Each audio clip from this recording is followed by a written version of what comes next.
नमस्कार, मैं कंचन Sharma.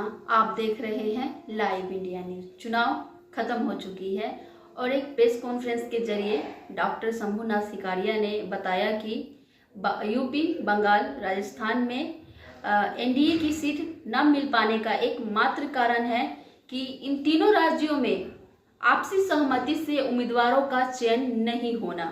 Postal ballot में इंटेलेक्चुअल क्लास की बड़ी भागीदारी है और उससे जो नुकसान हुआ इसका स्पष्ट कारण है कि कहीं ना कहीं उनकी नाराजगी सरकार से है, जिसका समीक्षा होनी चाहिए। सभी विपक्षियों का एक ही उद्देश्य था कि व्यक्तिगत रूप से मोदी हराओ। उसका कारण भारत को मोदी जी के द्वारा भ्रष्टाचार एवं अफसरशाही से मुक्त करने हेतु की जा रही कार्रवाई को ईडी, सीबीआई के रूप में भ्रष्टाचारियों के द्वारा गलत ढंग से जनता के समक्ष तोड़ मरोड़ कर पेश किया गया और जो जनता गुमराह होकर इनके चक्कर में आ गई, उसका कुछ फर्क नहीं पड़ा। बंगाल, राजस्थान और उत्तर प्रदेश में कम सीट आने का क्या कारण है? आपसी तालमेल से उम्मीदवार नहीं दिया जाना, घर फूटे गंवार लूटने वाली कहानी यहाँ चरितार्थ हो गई। दूसरा, इतना ना एनडीए के नेता और कार्यकर्ता अति उत्साहित हो गए कि उस उत्साह में वे अपने वोटर्स को ले जाकर वोट नहीं करा पाए।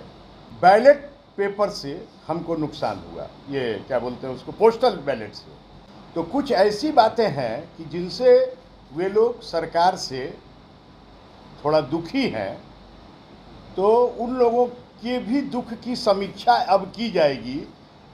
तो आगे हम लोग इस पर भी विचार उम्मीद करते हैं कि केंद्रीय नेतृत्व करेगा।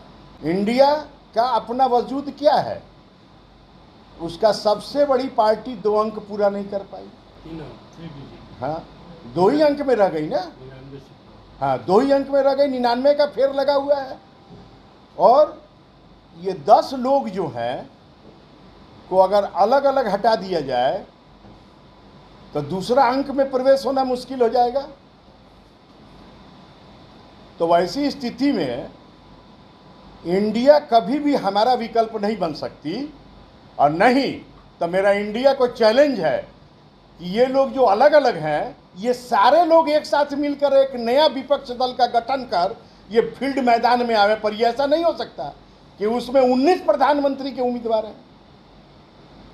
भाजपा एक अनुशासित पार्टी है, उसका एक उम्मीदवार है, इनके 19 उम्मीदवार हैं।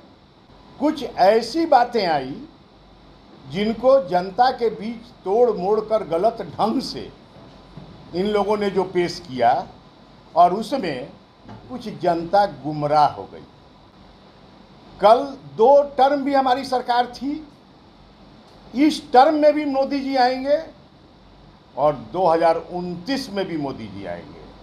और जहाँ तक उत्तर प्रदेश का सवाल है, विधानसभा चुनाव में यह गठबंधन अपनी जमानत तो बचा ले।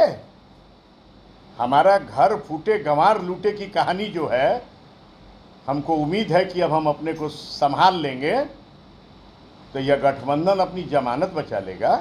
100% 5 बरस तक एनडीए की यह सरकार मोदी जी के नेतृत्व में चलेगी। जो ख्वाब और स्वप्न देख रहे हैं वो देखते रह जाएंगे, ट्रेन स्टेशन से छूट जाएगी। और मैं कि सर्वोच्च न्यायालय में मैं आवेदन दूं कि पॉलिटिकल जो करप्शन है उसके जितने मामले लंबित हैं उनका ट्रायल स्पीडी ट्रायल कराकर इसका 9 और 6 कर दिया जाए, ताकि आम जनता में ईडी, सीबीआई इत्यादि इत्यादि का ये लोग भ्रम जो है सो नहीं फैलावे। ऐसा कोई व्यक्तित्व भारतवर्ष में नरेंद्र मोदी के अलावा है जो कि खड़ा हो जाए और विश्व नतमस्तक हो जाए? उसके पीछे दैवीय शक्ति है, उसके पीछे आध्यात्मिक शक्ति है।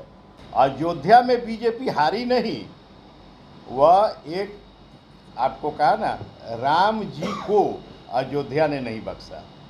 माँ सीता ने कहा था कि अयोध्या राम की नहीं हुई तो हमारी क्या होगी?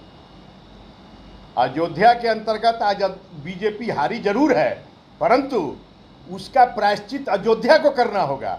आवेश में आकर के उन्होंने इस परिवेश को तो बदल दिया, पर यह नहीं देखी उन्होंने कि कहाँ थी अयोध्या और कहाँ आ गई।